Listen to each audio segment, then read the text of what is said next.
사도행전 2장 22절부터 32절까지 말씀 다 함께 합독합니다. 이스라엘 사람들아, 이 말을 들으라. 너희도 아는 바와 같이 하나님께서 나사렛 예수로 큰 권능과 기사와 표적을 너희 가운데서 베푸사 너희 앞에서 그를 증언하셨느니라. 그가 하나님께서 정하신 뜻과 미리 하신 대로 내준 바 되었거늘 너희가 보는 자들의 손을 빌려 못 박아 죽였으나 하나님께서 그를 사망의 고통에서 풀어 살리셨으니 이는 그가 사망에 매여 있을 수 없었습니다. 다윗이 그를 가리켜 이르되 내가 항상 내 앞에 계신 주를 배웠으며 나로 요동하지 않게 하기 위하여 그가 내 우편에 계시도다. 그러므로 내 마음이 기뻐하였고 내 혀도 즐거하였으며 육체도 희망에 거하리니 이는 내 영혼을 음부에 버리지 아니하시며 주의 거룩한 자로 썩음을 당하지 않게 하실 것이니로다. 주께서 생명의 길을 내게 보이셨으니 주 앞에서 내게 기쁨이 충만하게 하시리로다 하였으므로 형제들아, 내가 조상 다윗에 대하여 담대히 말할 수 있노니 다윗이 죽어 장사되어 그 묘가 오늘까지 우리 중에 있도다. 그는 선지자라. 하나님이 이미 맹세하사 그 자손 중에서 한 사람을 그 위에 앉게 하시라 함을 알고 미리 본고로 그리스도의 부활을 말하되 그가 음부에 버림이 되지 않고 그의 육신이 썩음을 당하지 아니하시리라 하더니 이 예수를 하나님이 살리신지라. 우리가 다 이 일의 증인이로다. 아멘. 한번 따라하시기 바랍니다. 예수 그리스도가 부어주신 성령. 어제는 베드로의 설교가 시작되면서 베드로가 성령의 이 임재를 말하기 위해서 요엘 선지자의 그 예언을 말씀을 풀어가면서 전했다 그랬죠. 그래서 베드로의 설교는 계속 이제 이어지는 거예요. 구약의 선지자 요엘이 예언한 바처럼 오늘날 그 성령이 임한 것이 바로 이 방언의 현상이다. 마가다락방에 임한 방언에 대한 이야기를 하고 있는 거예요. 그러면 어떻게 성령이 우리에게 임하였는가? 그거를 설명하기 위해서는 이제 예수 그리스도에 대한 설명이 필요했던 거죠. 예수 그리스도께서 오셨고 그분이 기적을 행하시고 역사를 이루셨고 또 그분의 부활을 또한 증언해야 되며 그리고 그분이 다시 오실 그 예수 그리스도의 주님께서 성령을 약속하셨고 그 성령이 임했다라는 걸 증거하기 위해서 베드로는 이제 설교를 계속 이어서 가는 거예요. 그래서 이 본문에는 함축적으로 담겨 있어요. 예수님이 이 땅에 오심과 그분이 수많은 기적을 일으키심과 그것이 예수님의 인성과 신성을 다 증명하고 있다는 것. 그리고 예수님이 죽으셨고 그 부활에 대한 것을 증명했어야 되는 거죠. 그걸 증거하고 그 부활하신 예수가 이제 보좌 우편 하나님에 계시면서 바로 성령을 우리에게 부어주셨다. 이게 이제 설교의 이제 내용인 거예요. 그래서 이거를 증명하기 위해서 오늘 본문에 나온 게 뭐냐면 구약의 요엘을 어제는 이제 요엘 선지자를 통해서 베드로는 유대인들이 알기 쉽게 증명하려고 했던 거거든요. 근데 지금은 예수님의 부활을 증명하기 위해서 다윗의 시편을 들고 있습니다. 그래서 오늘은 이 말씀을 나누면서 다윗의 시편 속에서 다윗이 예수 그리스도 메시아의 부활을 어떻게 예언하고 있고 그것을 통해 또 유대인들이 어떻게 주님의 부활을 또 인정하게 됐는가 거기에 대해서 이제 말씀을 나누도록 하겠습니다. 21절 보면 이스라엘 사람들아 이 말을 들으라. 너희도 아는 바와 같이 하나님께서 나사렛 예수로 큰 권능과 기사와 표적을 너희 가운데서 베푸사 너희 앞에서 그를 증언하셨느니라. 베드로는 지금 너희도 아는 바와 같이 너희가 눈으로 봤다는 얘기예요. 예수님의 행하신 기적과 표적과 이사를 보지 않았느냐. 그러면서 이 베드로는 예수님의 기적을 통해서 예수님이 이미 메시아임을 하나님의 아들임을 증명하고 있다라는 내용을 하는 거예요. 나사렛 예수라고 표현한 것은 예수님이 나사렛 예수 사람이라는 걸 통해서 인성을 얘기하는 거예요. 육신으로 오셨고 우리처럼 인간처럼 크셨다는 거예요. 그러니까 인간임을 증명하면서 그러나 우리와 다르게 그분은 어마어마한 많은 기적을 행한 거죠. 우리가 복음서에서 지난 강해를 통해 했지만 예수님의 기적은 끝도 없이 엄청나게 많고 그러한 기적들은 인간들이 할 수 없는 기적이거든요. 물을 포도주로 만들 수 있는 인간은 없습니다. 포도주를 담글 수는 있죠, 그죠? 포도주는 담글 수 있어도 물을 포도주로 바꿀 수는 없어요. 오병이의 기적만 하더라도 그 기적을 일으켰을 때 사람들은 다 놀라 예수님을 억지로 붙들었어요. 왕이 되라고, 이제 왕이 되라고. 그만큼 많은 사람들은 그 기적을 통해서 예수님이 그냥 평범한 인간이 아니라 선지자를 넘어서 많은 사람들은 메시아라고 보며 그 눈을 뜨기 시작한 거거든요. 중풍병자를 치료할 때만 하더라도 많은 유대인들이 그 현장에 놀란 이유가 내 죄 사함을 받았느니라라는 말 때문에. 죄를 사하는 권세는 인간에게 없거든요. 누가 죄를 사했다고 얘기하겠어요? 어떤 인간이 인간에게 죄를 사해 줄 수 있겠냐고. 그 죄사함의 권능이 주님께 있음을 드러내신 거죠. 복음서의 수많은 예수님의 기적과 이적의 현상 속에서 주님은 다 신성을 드러내고 있는 거죠. 세상의 모든 죄를 사하실 권세를 가졌고, 그래서 우리가 도무지 이런 일은 전에 보지 못했다라고 많은 사람들이 반응하는 거예요. 결정적인 주님의 기적의 역사는 뭐냐면 나사로를 살리신 거예요. 죽은 지 나흘이나 돼서 시체가 다 썩어가고 있는데 그 죽은 나사로를 살려내시는 거죠. 그게 바로 부활을 또 암시하고 있는 거죠. 그 수많은 행하는 기적, 그게 바로 다 하나님임을 곧 증거하고 있다.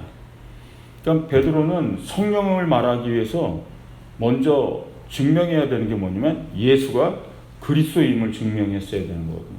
그거를 지금 얘기하고 있는 거예요. 너희도 아는 바와 같이 예수님이 얼마나 많은 기적을 행하셨느냐. 그 권능이 인간이 할 수 있는 것이 아니고 그건 하나님만이 할 수 있는 거예요. 스스로 자신의 신성을 드러내고 계시다라는 거죠. 사실 요한복음에 보면 예수님 스스로 얘기하셨어요. 내가 한 표적이 나의 신성을 드러낸, 내가 하나님임을, 아버지께서 나를 보내시는 걸 증거하는 거다, 그렇게 표현했거든요. 그게 요한복음 5장 36절 37절에 나옵니다. 내게는 요한의 증거보다 더 큰 증거가 있으니 아버지께서 내게 주사 이루게 하시는 역사, 곧 나의 하는 그 역사가 아버지께서 나를 보내신 것을 나를 위하여 증거하는 것이요 또한 아버지께서 친히 나를 위하여 증거하셨느니라, 이렇게 말씀하십니다. 요한은 세례를 주고 예수님 오실 거라고 예언했지만 요한은 기적과 이사를 일으키지는 않았어요. 내 뒤에 오시는 이가 내가 신들매를 감당할지도 못할 엄청난 분이다. 말 그대로 그분이 오시면서 그분은 어마어마한 기적을 일으키시면서 하나님이심을 증명했다라는 거죠. 그래서 주님도 얘기하시는 거예요. 내가 일으키는 이 수많은 표적이 바로 내가 아버지께로 온 것을 증거하는 것이다 라고 얘기하는 거예요. 그래서 베드로는 성령의 임재가 그냥 어느 날 그냥 각 사람에게 기도하는데 임해서 막 방언을 말하는 사건이 아니라 예수님이 이 땅에 육신으로 오셨고 그분이 참 인간이시며 또 참 하나님이시라는 거죠. 그래서 그분은 우리와 다르게 엄청난 기적과 표적을 이루셨고 죽은 자를 살리시는 일까지 행하셨던 그런 권능의 능력자며 죄사함의 권세까지 졌던 분이시다라는 것을 증명해야만 했던 거죠. 그래서 예수가 그 그리스도임이시다. 그러면서 이제 핵심적인 얘기를 하죠. 그게 23절, 24절입니다. 그가 하나님께서 정하신 뜻과 미리 하신 대로 내준 바 되었거늘 너희가 법 없는 자들의 손을 빌려 못 박아 죽였으나 하나님께서 그를 사망의 고통에서 풀어 살리셨으니 이는 그가 사망에 매여 있을 수 없었음이라. 베드로는 설교를 이렇게 이어가는 거예요. 그러나 이 모든 게 뭐죠? 하나님이 정하신 뜻이라는 거예요. 하나님의 미리 아시고 정하신 뜻 안에서 그리스도가 내준 바 되었고 너희들은 그리스도를 십자가에 못 박아 죽였느니라. 이 신의 이제 예견과 신의 뜻을 얘기하는 거죠. 인간은 불의하고 악함을 갖고 있는 거예요. 그러니까 신은 다 아시는 거예요, 하나님. 그러니까는 예수님이 그렇게 아무리 큰 기적과 이적을 베풀어도요, 안 믿는 거예요. 배척하는 사람들은 배척하는 거예요. 결국 그 불신을 갖고 있는 인간들을 어떻게 구원하겠느냐 이거죠. 그 모든 것을 아시는 신의 예견, 그리고 그 신의 뜻은 결국 뭐죠? 십자가 사건이라는 거죠. 예수 그리스도의 죽음과 바로 부활이 필요했다라는 거죠. 이 모든 것들이 전부 다 하나님께서 정하신 뜻과 미리 아신 것으로 인해 이루어졌다라고 얘기하면서 이제 예수님의 뭐요? 부활을 증명하려고 하는 거죠. 그리스도의 오심과 그분의 권능과 신성, 그 다음에 베드로는 뭐요? 네, 부활을 이제 증명해내야 되는 거죠. 그 설교 가운데. 그래서 그 부활을 얘기하는 거예요. 죽었으나 사망에 갇혀 있을 수 있는 분이 아니었다. 사망이 그를 묶을 수 있는 분이 아니었다. 그분은 다시 사망에 매여 있을 수 없어서 살아나셨다라고 얘기하는 거죠. 그 부활을 얘기해야 되는데 문제는 뭐냐면 얘들이 부활을 그냥 믿겠냐는 거예요. 죽었다가 살아나신 예수님의 그 부활을 믿기 어려우니까 베드로는 다윗을 들어서 이제 얘기하기 시작하는 거예요. 그래서 다윗의 시편이 연결되는 거예요. 다윗의 시편에 그 보면 그 많은 이제 고백들 중에 메시아를 예견하는 고백들이 있어요. 그 중에 하나를 이제 베드로가 증거하기 시작하는 거죠. 그러니까 25절, 26절 말씀이 이게 다윗의 시편의 말씀이에요. 다윗이 그를 가리켜 이르되 내가 항상 내 앞에 계신 줄을 배웠으며 나로 요동하지 않게 하시기 위하여 그가 내 우편에 계시도다. 그러므로 내 마음이 기뻐하였고 내 혀도 즐거워하였으며 육체도 희망에 거하리니. 여기 보면 다윗이 그를 가리켜 이르되 바로 예수님을 얘기한 거예요. 항상 내 앞에 계신 줄을 배웠다라고 얘기하며 그가 내 우편에 계시도다 이렇게 표현하고 있거든요. 이게 어디냐면 시편 16편 8절과 9절 이제 11절까지 말씀인데 제가 읽어드릴게요. 시편 16편 8절 9절에 똑같은 말씀이 있어요. 내가 여호와를 항상 내 앞에 모시며 그가 나의 오른쪽에 계심으로 내가 흔들리지 아니하리로다. 이러므로 나의 마음이 기쁘고 나의 영도 즐거워하며 내 육체도 안전히 살리니. 다윗이 시편에 고백한 걸 그대로 베드로가 지금 설교를 하는 거예요. 베드로가 본 그가 누구냐는 거죠. 우편에 계시고 내 앞에 항상 모셨던 그분을 그러면서 이어서 얘기하는 거예요. 시편 16편 10절 11절에 이 구절로 지금 이제 베드로가 부활을 증명하려고 하는 거죠. 이는 주께서 내 영혼을 수월에 버리지 아니하시며 주의 거룩한 자를 멸망시키지 않을 것임이니이다. 주께서 생명의 길을 내게 보이시리니 주의 앞에는 충만한 기쁨이 있고 주의 오른쪽에는 영원한 즐거움이 있나이다. 바로 이 고백하는 이 말씀을 가지고 지금 다윗이 메시아의 부활을 이미 예언하고 있다라고 얘기하는 거예요. 그럼 다윗은 하나님과 마음이 합한 자라 그랬어요. 그래서 사실 다윗의 시편을 보면 그냥 다윗이 하나님께 기도를 많이 한 사람 정도가 아니에요. 그 시편의 깊은 고백을 보면 하나님의 그 신비한 일들을 많이 알고 있는 거예요. 그래서 베드로는 다윗을 선지자라고 얘기하는 거예요. 선지자라고. 그렇게 표현하고 있는 거예요. 다윗은 보면 생명의 길을 내게 보이시리니 이렇게 얘기해요. 그러면서 그 내용이 뭐냐면 주께서 나를 수월, 지옥에 버리시지 아니하고 나를 사망의 멸망에 내버려 두지 않으신다라는 거예요. 그렇게 표현을 하면서 주의 오른쪽에는 영원한 즐거움이 있나이다. 영원한 많은 유대인들이 다윗을 알죠. 위대한 다윗 왕국을 이룬 사람이에요. 근데 다윗은 죽었거든요. 그리고 다윗의 무덤이 있는 것도 이 사람들이 알아요. 근데 다윗은 어떻게 시편에 이런 고백을 했냐는 거예요. 하나님이 생명의 길을 보이셨고 이런 신비한 일들을 얘기한 거예요.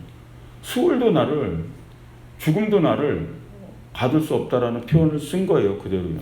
나를 멸망시킬 수 없다라는 표현을 쓴 거예요. 그리고 주님이 영원히 내 오른편에 계시다라는 표현은 이게 신비한 거죠. 그러니까 베드로가 이어서 얘기하는 거예요. 29절에요. 형제들아 내가 조상 다윗에게 대하여 담대히 말할 수 있노니 다윗이 죽어 장사되어 그 묘가 오늘까지 우리 중에 있도다. 너희가 알다시피 다윗이 죽어서 그 묘가 지금 오늘까지 우리 안에 있지 않냐. 근데 다윗은 어떻게 이렇게 얘기하냐. 그럼 이 부활에 대한 것, 이 시편에서 이 지금 부활을 얘기하는 이게 다윗의 이야기냐 아니면 이게 누구를 말하는 것이냐 이거죠. 바로 메시아에 대한 예언이라는 거죠. 메시아의 부활이요. 다윗의 부활을 얘기한 게 아니라 지금 다윗이 본 거는 뭐냐? 그 뒤에 오실 메시아의 부활을 보며 이런 고백을 하고 있다라는 거예요. 그래서 30절 32절에 베드로는 이제 그렇게 얘기합니다. 그는 선지자라 하나님이 이미 맹세하사 그 자손 중에서 한 사람을 그에게 앉게 하리라 하심을 알고 미리 본 거로 그리스도의 부활을 말하되 그가 음부에 버림이 되지 않고 그의 육신이 썩음을 당하지 아니하시리라 하더니 이 예수를 하나님이 살리신지라 우리가 다 이의 증인이로다. 지금 다윗을 통해서 그래서 부활을 증거하고 있는 거예요, 베드로가. 다윗의 이야기가 아니라는 거죠. 다윗이 알았다라는 거예요. 이미 자신의 후손, 다윗의 뿌리에서 예수가 나왔잖아요. 그 뒤에 나오는 그 한 사람 통해서 이 부활을 그 본 거라는 거죠. 그게 바로 메시아가 오실 거고 그분이 바로 사망도 수월에 갇힐 뿐이 아니시라는 거죠. 죽을 뿐이 아니라는 거죠. 영원히 멸망이 아닌. 그래서 그것을 본 광경을 시편에 지금 고백하고 있다는 거죠. 우리는 이 예수를 지금 증명하고 있는 거다라고 모든 사람을 향해 지금 얘기하는 거죠. 자신의 부활이 아닌 이 메시아의 부활을 봤던 거예요. 왜 베드로가 다윗을 들어서 이 부활을 증명하라고 했냐면 이스라엘 사람들에게 다윗은 그냥 일반적인 사람이 아니에요. 영웅입니다. 다윗의 왕국을 세웠던 영웅이고 존경하는 인물일 뿐만 아니라 다시금 이 다윗의 자손 중에서 다윗과 같은 사람이 오기를, 그게 이들의 메시아 사상이기도 했던 거예요. 근데 그 다윗이 이 그리스도의 그 후대에 오실 이의 부활을 보았다라고 지금 얘기하는 거죠. 그 부활을 지금 증명하고 있는 거죠. 그리고 그 다윗의 예언대로 예수가 오셨고 그 예수가 죽지 않고 지금 부활하신 거다라고 설명을 한 거예요. 이 유대인들은 다윗에 대한 얘기는 당연히 믿을 수밖에 없는 게 결국 이들도 다윗과 같은 사람이 다시 와서 다시금 다윗 왕국을 회복하길 원했던 거예요. 근데 그분이 오셨는데 핵심은 뭐냐면 너희가 죽였다라는 거예요. 십자가에 못 박게. 그래서 이제 설교의 뒷부분에 내일에 나오는 거죠. 우리가 어찌할꼬 마음에 찔려서 우리가 어찌할꼬 메시아를 못 알아보고 다윗이 그 부활을 예언한 그리고 그 죽으시고 부활한 그분을 죽인 우리의 죄를 이걸 우리가 어찌할꼬 유대인들이 이제 통회하기 시작한 거예요. 다윗을 시대의 영웅으로 알고 있던 이 사람이요. 그리고 그 대망하던 이 메시아를 결국 우리 손으로 죽였다라는 것을 깨달으면서 이들은 찔려 했던 거예요. 그러면서 얘기하죠. 결국 그 예수께서는 부활하시고 승천하신 다음에 성령을 오늘 우리에게 지금 부어주신 거라는 거예요. 성령은 그렇게 오셨다라는 거예요. 그리스도가 부어주신 성령이라는 거죠. 그래서 오늘 우리가 지금 각 사람의 나라를 말을 하고 방언을 말하고 지금 우리가 기도하다 성령의 그런 신비한 역사를 나타내는 건 바로 이런 그리스도의 부활의 메시아의 역사이며 그가 부어주시는 성령이다라는 걸 증명하는 거죠. 그게 바로 이 베드로의 설교의 핵심인 거죠. 베드로가 설교하는 이 내용을 보면 정말 갈릴리의 어부 촌사람의 설교가 아니에요. 성령의 감동으로 외쳐진 그 놀라운 선포였고요. 많은 유대인들을 놀라게 한 설교였던 거죠. 구약을 꿰뚫고 있고 예수님의 그 모든 부분들을 다 증명해내며 다윗의 시편까지 끌어내 바로 이 부활을 증명해내는 이 베드로의 설교를 보고 수많은 사람들이 놀라기 시작한 거예요. 그래서 그날에 3,000명, 5,000명이 구원받는 일이 일어나는 게 이게 사도행전의 역사인 거예요. 그래서 성령 강림과 함께 베드로의 설교가 이어지고 그 베드로의 설교에는 놀라운 정말 하나님의 역사를 다 지금 함축하고 있는 거예요. 그리스도의 오심부터 죽으심과 부활, 성령의 오심까지를 지금 말씀을 전파하고 있는 거예요. 그게 바로 사도행전의 역사인 거죠. 오늘 우리에게 부어주신 성령이 그 귀한 성령임을 마음에 새기시기 바랍니다. 어느 날 그냥 내게 임하는 것이 아니라 그리스도께서 성령으로 오시기 위해서 어떻게 우리에게 오셨고 그리스도임을 어떻게 증명하셨고 어떠한 이적을 이루셨고 십자가의 죽으심과 부활이 하나님께서 정하신 뜻이고 신의 예견과 뜻 안에서 이루어짐. 그것은 결국 인간의 모든 악함을 아시는, 인간의 불의함과 인간의 불신을 아신 하나님께서 미리 아시고 이루시는 하나님의 역사였다라는 사실인 거예요. 베드로가 그걸 설교한 거는 대단한 거예요. 이 모든 게 하나님이 미리 아시고 정하신 뜻이라고 표현하고 있다는 거예요. 그래서 하나님의 뜻 안에서 그리스도가 오셨고, 하나님의 뜻 안에서 그리스도가 죽으시고 부활하셨고, 하나님의 뜻 안에서 성령이 오늘 우리에게 임했다라는 사실입니다. 그거를 마음에 새기시길 주의 이름으로 축원드립니다. 사도행전의 이제 역사는 이제 이렇게 시작되는 거예요. 베드로의 설교와 함께 성령의 감동을 받은 사람들이 어제의 말씀처럼, 요엘의 선지자의 그 예언처럼요, 이제는 하나님의 말씀을 전하기 시작하는 거예요. 꿈을 꾸고 환상을 보고, 예언을 하고, 말씀을 전파하기 시작하고, 복음을 증거하기 시작하고, 복음에 대한 꿈을 꾸는 그런 미래들이 바로 펼쳐져 나가는 게 사도행전의 역사인 걸 믿으시기 바랍니다. 이제 복음은 이렇게 증명되는 거예요. 이 베드로가 한 이 설교가 바로 복음이 되고, 이들은 이렇게 복음을 전하며 교회들이 왕성해지고 퍼져나가기 시작한 거예요. 성장하기 시작한 거예요. 많은 유대인들이 개종을 하기 시작하고요, 예수를 영접하기 시작한 거예요. 그게 사도행전적 역사임을 믿으시기 바랍니다. 그 약속하신 성령, 그 성령이 오늘 우리에게도 임하였고, 그 성령이 내 안에 있다라는 것은 바로 이 그리스도의 모든 역사, 오늘 베드로가 증명하는 모든 설교의 내용을 바로 신앙으로 고백하는 우리에게 임한 성령임을 믿으시기 바랍니다. 기도하겠습니다.